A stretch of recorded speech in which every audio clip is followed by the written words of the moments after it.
नीतीश कुमार जी जो है वो अपना बहुमत जो है वो पेश नहीं कर पाएंगे। उसके पीछे का कारण है बिहार में होती हलचल। बिहार में एक और जो नौजवान है वो धरना प्रदर्शन के ही अंदर जो है कई नेता जो है जो उनके साथ के थे वो बगावत पे उतर गए हैं।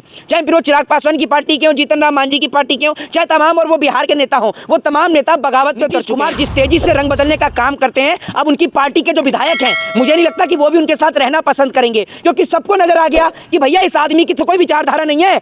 ये आदमी तो पैसे से प्यार करता है और पैसे के लिए जब मर्जी किसी को भी कुछ भी करवा सकता है। मोदी को भी पीछे छोड़ दिया, नरेंद्र मोदी को भी पीछे छोड़ दिया फेंकने के मामले में। ये कहता था मरते मर जाऊंगा लेकिन भाजपा ज्वाइन नहीं करूंगा। आज क्या हुआ? झूठे इधर भी हैं, झूठे उधर भी हैं। मतलब जेडीयू और भाजपा दोनों ही एक जैसी है, आप समझ लीजिए। नीतीश कुमार का महत्व बीजेपी समझ रही है, उस नीतीश कुमार का महत्व इंडिया गठबंधन क्यों नहीं समझ रहा? अरे कोई महत्व ही नहीं बचा अब उसका। नीतीश कुमार का महत्व जीरो हो गया। नीतीश कुमार जिन SC ST OBC की बात करता था, वही SC ST OBC समाज अब नीतीश कुमार को वोट नहीं देगा। मोहित शर्मा, क्या लग रहा है नीतीश कुमार जो अब उन्हें बहुमत साबित करना है वो कर पाएंगे? देखिए, गिरगिट से भी तेजी से रंग बदलने वाले नीतीश कुमार जी, जो आप ये समझ लीजिए 9वीं बार मुख्यमंत्री पद की शपथ ले चुके हैं। मेरे को ऐसा लगता है और पूरा बिहार की जनता को ऐसा लगता है कि नीतीश कुमार जी जो है वो अपना बहुमत जो है वो पेश नहीं कर पाएंगे। उसके पीछे का कारण है बिहार में होती हलचल। बिहार में एक और जो नौजवान है वो धरना प्रदर्शन कर रहे हैं और बीजेपी के ही अंदर जो है कई नेता जो हैं जो उनके साथ के थे वो बगावत पे उतर गए हैं। चाहे फिर वो चिराग पासवान की पार्टी के हो, जीतन राम मांझी की पार्टी के हो, चाहे तमाम और वो बिहार के नेता हों, वो तमाम नेता बगावत पे उतर चुके हैं। दूसरी बात यह कि बिहार की जनता तो अब नीतीश कुमार जैसे पलटू आदमी पर भरोसा करेगी नहीं। ये वही आदमी है जो कभी भी दल बदलने का काम कर देता है। इस आदमी की कोई स्टेबिलिटी नहीं है। ये एक आदमी कहीं पे भी एक जगह टिक नहीं सकता। इस आदमी का एक ही उद्देश्य है, सिर्फ सत्ता की कुर्सी पाना। और मैं आपको एक बात बता देता हूँ, बिहार की राजनीति में सत्ता परिवर्तन हो चाहे ना हो, लेकिन एक चीज अब जरूर हो गई है और वो है मुख्यमंत्री नीतीश कुमार का बिहार से सफाया। नहीं, उन्होंने शपथ ले ली है और आप कह रहे हो कि बहुमत साबित नहीं कर पाएंगे। देखिए मेरी बात सुन लीजिए, शपथ नहीं मेरी बात तो सुन लीजिए। आंकड़े से कुछ नहीं होता। आप देख लीजिए बिहार में कैसे धरने और प्रदर्शन जारी है। नहीं, मेरी बात सुन लीजिए, बहुमत नहीं है।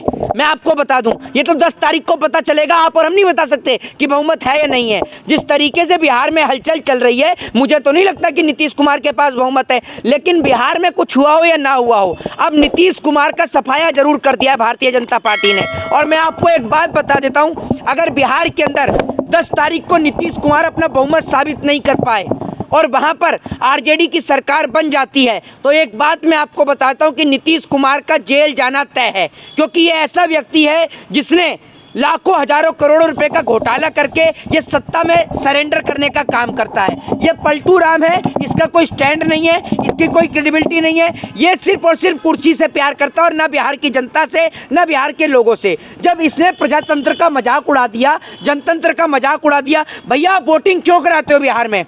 जब आपको पार्टी बदलनी ही है, जो नेता जो जनता जो आपको वोट देती है, आपने तो जनता का मजाक बना रखा है। आप जब मर्जी किसी भी पार्टी में घुस जाते हैं। आपको ऐसा क्या प्यार है पैसे से, जरा ये तो बताइए। या ऐसी आपकी कौन सी जो तमाम चीजें जिनसे आप डर के बीजेपी में सरेंडर हो जाते हैं, ये तो बताइए आप जनता को। विकास करने के लिए करते हैं सब कुछ। देखिए, कोई जनता का विकास नहीं करते। विकास हुआ है तो इस देश के अंदर बड़े बड़े उद्योगपतियों का, कॉर्पोरेटर का, और विकास हुआ है तो स्वयं नीतीश कुमार का। कोई बिहार की जनता का विकास नहीं हुआ। आज भी बिहार के अंदर नौजवान धरना प्रदर्शन कर रहे हैं रेलवे की भर्ती को लेकर, बताइए आप मुझे। और इसके बाद आप ये देखिए, अंधभक्तों का तो इतना बुरा हाल है, कल तक जो अंधभक्त सड़क पर लेट कर मालदीव का विरोध कर रहे थे और उसी बजट के अंदर मालदीव को 600 करोड़ रुपया दे दिया गया।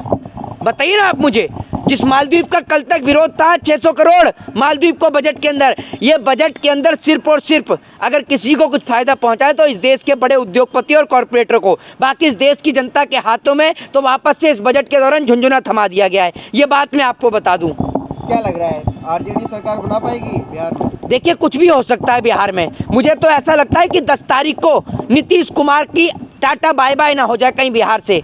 कहीं ऐसा ना हो कि 10 तारीख के बाद नीतीश कुमार जो है वो अपनी स्वयं की सीट भी ना जीत पाए, क्योंकि लोकसभा का चुनाव नजदीक है। नीतीश कुमार की पार्टी का वो हाल होने वाला है कि नीतीश कुमार की पार्टी के कैंडिडेट जब घर पे वोट मांगने के लिए जाएंगे तो कहीं ऐसा ना हो वोटर पहले ही पूछ लें कि कल कौन सी पार्टी में रहोगे और परसों कौन सी पार्टी में भग जाओगे, क्योंकि आपका तो कुछ भरोसा नहीं, आपका तो कोई स्टैंड ही नहीं है, आपकी कोई विचारधारा नहीं है। आप तो दल बदलू हैं। आपने गिरगिट को भी शर्मिंदा कर दिया।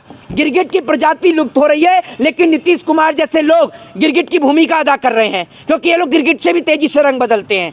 इतनी तेजी से रंग बदलते हैं कि अगर गिरगिट भी इनके सामने खड़ा हो तो वो भी शर्मिंदा हो जाए इनको देखकर। जिस पार्टी के पास अपने विधायक इतने नहीं है कि वो सरकार बना सके, उसे कह रहे हो आप सरकार बना लेगी, और जिसके पास पूरा बहुमत है उसे कह रहे हो आप नहीं बना पाएंगे। देखिए, एक बात मैं आपको बताता हूँ, गिरगिट के साथ कोई भी ज्यादा दिन तक टिकना नहीं चाहेगा। यही बात है नीतीश कुमार की। नीतीश कुमार जिस तेजी से रंग बदलने का काम करते हैं, अब उनकी पार्टी के जो विधायक हैं, मुझे नहीं लगता कि वो भी उनके साथ रहना पसंद करेंगे, क्योंकि सबको नजर आ गया कि भैया इस आदमी की तो कोई विचारधारा नहीं है। ये आदमी तो पैसे से प्यार करता है और पैसे के लिए जब मर्जी किसी को भी कुछ भी करवा सकता है। इसको पता चला 2, 4, 5 लाख, 10 लाख, 20 लाख फालतू मिल गए तो ये पता चला अपनी पार्टी के विधायकों को जेल भिजवा दे।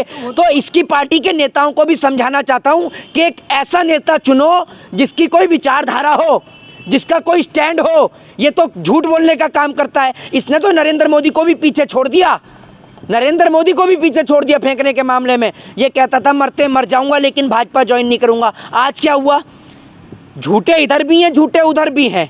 मतलब जेडीयू और भाजपा दोनों ही एक जैसी है, आप समझ लीजिए। मोहित शर्मा, जिस नीतीश कुमार का महत्व बीजेपी समझ रही है, उस नीतीश कुमार का महत्व इंडिया गठबंधन क्यों नहीं समझ रहा? अरे कोई महत्व ही नहीं बचा अब उसका। नीतीश कुमार का महत्व जीरो हो गया। नीतीश कुमार जिन SC ST OBC की बात करता था, वही SC ST OBC समाज अब नीतीश कुमार को वोट नहीं देगा। ये बात आप लिख के ले लीजिए, क्योंकि जो कल तक, आप एक बात मुझे बताइए, जो कल तक ये कहता था कि मरते मर जाऊंगा लेकिन भाजपा नहीं ज्वाइन करूंगा, आज क्या हुआ नीतीश कुमार? आज कहाँ है आपका मरते मरना?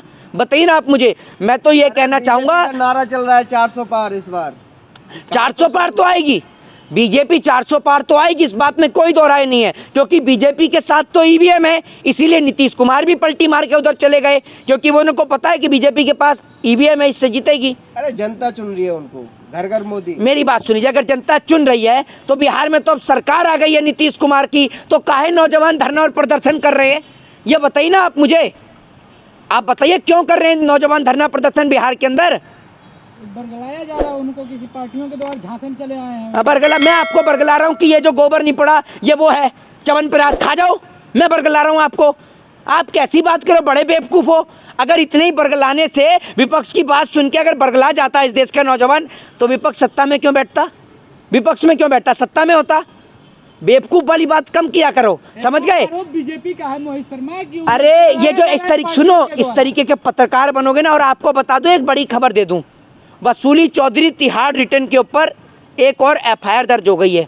SC ST एक्ट के तहत वसूली चौधरी तिहाड़ रिटर्न के ऊपर FIR दर्ज हुई है, क्योंकि उन्होंने जिस तरीके से एक टिप्पणी करी है जिसको लेकर उनके ऊपर SC ST एक्ट के तहत मुकदमा दर्ज हुआ, लेकिन इनको कोई फर्क नहीं पड़ता, क्योंकि ये तो तिहाड़ का एक्सपीरियंस ले चुका है। इससे पहले कर्नाटक में भी इस पर FIR हुई। तो ये ऐसे पत्रकार हैं जो इस देश के अंदर SC ST OBC समाज का मजाक उड़ाने का काम करते हैं। वो तो बाबा साहब भीमराव अम्बेडकर ने इस देश के लोगों को हक और अधिकार दिए, जिसके तहत आज मुकदमा दर्ज हो पाता है, वरना भाजपा वाले मुकदमा भी दर्ज ना करने दें।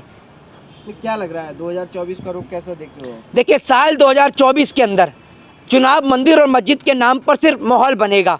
चुनाव में अगर वोट डलता है तो EVM के नाम पर। ये बात मैं आपको बता दूं, जिस तरीके से अभी आपने देखा होगा कि चंडीगढ़ का चुनाव किस तरीके से हुआ, सबके सामने नतीजे हैं, आप सबने देखा। तो आज भारत देश के अंदर जो सबसे बड़ा अधिकार है, वोटिंग राइट का अधिकार, उस वोटिंग राइट के अंदर निष्पक्षता नहीं बची है। देश के तमाम लोगों से कहना चाहूँगा कि आज आप सबको जागने की ज़रूरत है। अगर आप नहीं जागे, नहीं जागरूक हुए, तो ये देश बर्बाद हो जाएगा, ये देश गुलाम हो जाएगा। इस देश के अंदर कुछ लोग ऐसे बैठ गए हैं जो इस देश को वापस से गुलाम बनाना चाहते हैं। आज देश को लाखों करोड़ों रुपए का कर्जदार बना दिया, देश के अंदर हिंदू मुसलमान करके इस देश में नफरत का अंबार लगा दिया, इस देश के अंदर नौजवानों को बेरोजगार कर, उनको अशिक्षित कर, इस देश को गुलामी की राह पर ले जाया जा रहा है, जिसके लिए आपको और हम सबको जागने की ज़रूरत है। जय हिंद, जय भारत, वंदे मातरम।